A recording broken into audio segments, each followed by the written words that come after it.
So we fell into the usual trap again. We look at the Bible verse together and then we realize it has infinite depth and we're falling, and 3 days later we're screaming, oh, we're still falling. So this is James 3:14 one last time. I'm going to really try to finish talking about that verse, but welcome back to this simple truth this morning from that. So the verse goes, but if you have bitter envying and strife in your heart, glory not and lie not against the truth. And we talked about how this is actually, like lying against the truth comes from an unexpected place, from envy and jealousy, and also from factiousness, from being partisan in our hearts, looking for a break, looking for our own way instead of the unity of the Spirit. So anyways, I was talking about, and I encouraged you to read 1 Corinthians 13, and I hope you did, but one interesting note here is in Philippians 1, verse 15, 16, and 17, I think. So the Apostle Paul here says, some indeed preach Christ even of envy and strife, and some also of goodwill. The one preach Christ of contention, not sincerely, supposing to add affliction to my bonds. And I remember reading that first, I was like, what? Like, that's possible that someone would preach the gospel out of envy? Well, actually, I think this is a great illustration for the James 3:14, because actually these brothers, these people were preaching Jesus just to make Paul's life harder and to say, my ministry is better than yours, and like a childish, foolish. And they were actually preaching the gospel, but because of their hearts, they were lying against the truth. They were not living in love. So that's an interesting point.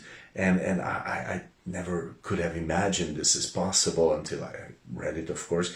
But as I encouraged you to read 1 Corinthians 13, if you did, then maybe verse 4, 5, 6, these verses maybe were, maybe you saw them as sort of a response to this. So it says, charity suffers long, is kind, charity envies not, charity vaunts not in itself, is not puffed up, does not behave itself unseemly, seeks not her own, not easily provoked, thinks no evil, rejoices not in iniquity, but rejoices in the truth. So this is another attitude. What changes that jealousy, that envy? Well, do not, I encourage you, if you want to fight that in your heart, if you want to fight this being, divisive in every situation, if you want to fight that in your heart, do not say to yourself, I'm not going to be divisive, I'm not going to be divisive, I'm not going to be jealous, I'm not going to be jealous. That's not where it starts. Look for love. Look for love towards that person. Start praying for them in love. And because, someone you pray for, it's very hard to hate. And just pray for them in love. And just wish their best and before God with an honest heart. And as you do that, you will find that jealousy loses its grip on your heart, and that divisiveness, will not control you.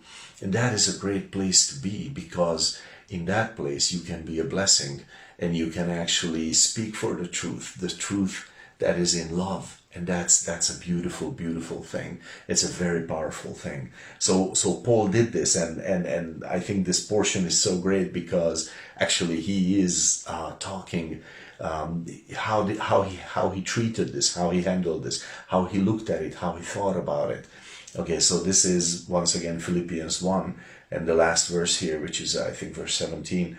What then? Like, how do I then treat this? Notwithstanding every way, whether in pretense or in truth, Christ is preached, and I therein do rejoice, yea, and will rejoice. Wow, what is that? Is Paul just saying, you can't hurt me, guys, I'm fine, and is looking down at them in pride? No, that's not it. I think it's coming out of love, because he is loving the gospel and he's happy that the gospel is preached. And he's saying, whatever the cause, the gospel is preached, people are getting saved, even if it's from a wrong motive.